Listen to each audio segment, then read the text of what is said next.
Shine, everyone. Time now, 6 o'clock here on this finally Friday morning. We have made it to the weekend, and more importantly, we've made it to Halloween. Happy Halloween, everyone. Jason Haggett and Lauren Lemanchek here with you. We were looking at pictures from a year ago, and there was snow on the ground in some areas. This year, not going to be dealing with that, but still got to watch out for some showers. Yeah, we were comparing notes because at my house, I was looking at pictures of Dylan and his friends trick-or-treating, and there was like a dusting. Right. But you had 5 inches. I know. Well, Coney had 4 or 5 inches of snow. So when I look at our photos, it was really cold, snow on the ground. See, it could be worse. And I heard there was a blizzard one year, so it definitely could be worse. But this is going to be a fine Halloween. I would classify this, but when you look at the history books, this is probably like an 8 out of 10. 45 degrees out there. It's cool.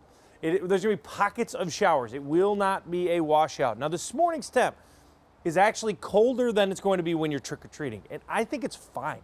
It's not windy today. That is key. The winds are fairly light. So we're waking up in the 30s. You can see we had a little bit of rain pass through here this morning. See this little swirl here, the little low pressure center? That's what's going to move through this afternoon. We'll time out all the rain for you, everything you need to know for your trick-or-treating. Michelle's in for Cece. How's it looking, Michelle? Well, hey, John, I just pulled this shot up moments ago. This is the camera over I-94 at Western Avenue. And take a look at this. Actually, a second, I believe, emergency vehicle has pulled up to the scene here because clearly a Metro bus is pulled up, I think, on the shoulder here. It's caused some trouble for the cars trying to get onto 94 using this ramp. They're having to kind of make their way carefully around this bus just so that they can, here you can actually see some cars coming up right now trying to do the same thing. Of course, as they're trying to merge onto highway traffic here, that bus got its hazards on. Hopefully with this additional law enforcement vehicle, there is some relief soon. So do watch out for that if you're going to be getting on 94 at Western Avenue or driving past it as well. Guys, throughout the show, we got Hennepin Avenue reopening to talk about after 2 long-awaited years. So we'll talk about Hennepin Avenue, also a little bit of weekend construction up ahead. Back to you. All right, Michelle, we'll talk to you soon. Let's check back in on this breaking news in St. Paul. We've been following for about an hour now. Right now, there's a large police scene in St. Paul near Stinson Avenue West and McCoven Streets. Let's take a live look at that scene right now. Still a number of personnel on scene. You can also see crime scene tape in that area. Right now, we're waiting to talk to police about exactly what's happening here. We'll update you as soon as we learn more. Well, this morning, nearly 500,000 Minnesota families are worried about getting food on the table. Their SNAP benefits expire in less than 24 hours. Ending the government shutdown could change that, but the Senate adjourned and went home for the weekend, meaning the shutdown goes on. Right now, several organizations are stepping up to help those in need, and that includes Alight, who's hosting a gift card donation drive at their hub in North Minneapolis. That's where Audrey Russo's live this morning. Yeah, they call it reverse trick-or-treating. You show up with a grocery store gift card to any store, any amount, and you donate it to a family in need. They've got a $20,000 goal today, and you can see just in the last hour they got another $100, but we still have a long way to go. And of course, these are all going to the 400 refugee families here in Minnesota who rely on SNAP benefits for meals. Now, they're among the roughly 440,000 Minnesotans who use these benefits, and that equates to about 8% of the population. Now, tomorrow, those families will not receive SNAP for the first time in recent history because of the government shutdown. Lawyers in Minnesota and more than 20 other states argued before a judge yesterday, saying that the USDA is legally required to use their emergency funds to cover SNAP. Now, attorneys from the agency say there's not enough money to do that. Meanwhile, state lawmakers here in Minnesota blame the shutdown on each other's party.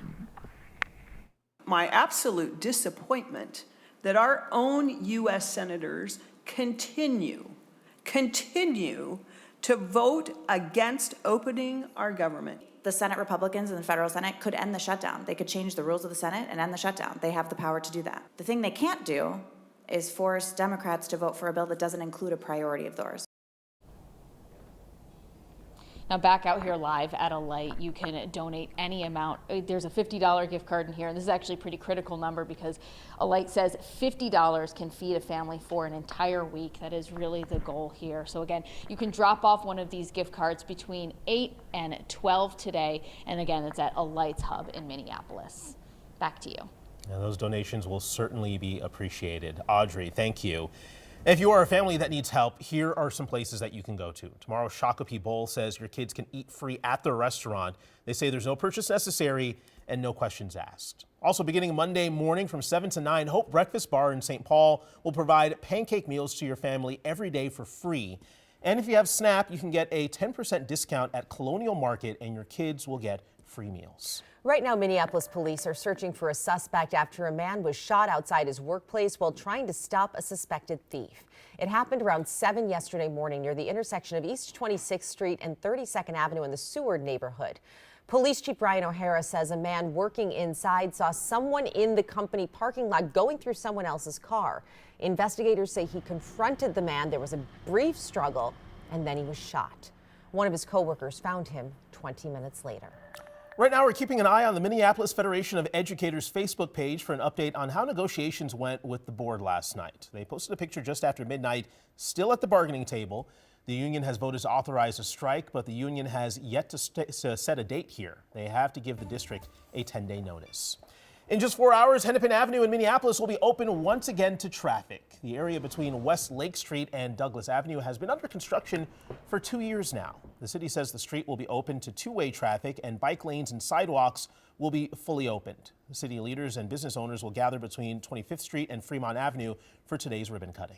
New this morning, the WNBA and its players have agreed to a 30-day extension of their collective bargaining agreement. That's according to ESPN. The deadline was originally set for today and is now being pushed to November 30th.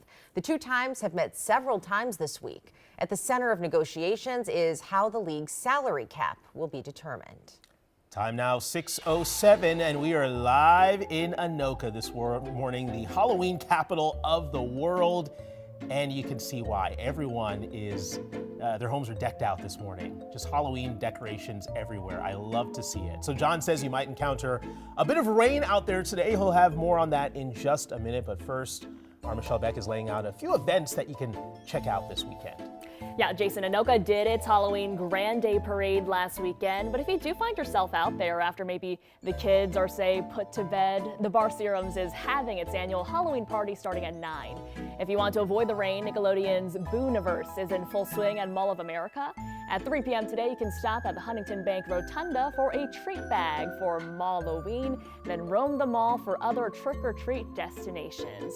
It's also Dia de los Muertos this weekend. Today, the Global Market from 5 to 7 will be having a family-friendly event with trick-or-treat back decorating, face painting, and a balloon artist. You can also trick-or-treat through the market. Then tomorrow, they'll have a community celebration from 11 to 3. That was really fun with all the spooky music behind. Yeah, we don't I do like this it. often. I love it. I love how many different ways there are to celebrate, too, Yeah. for kids and for adults, because a lot of adults are super into Halloween, too. Of course.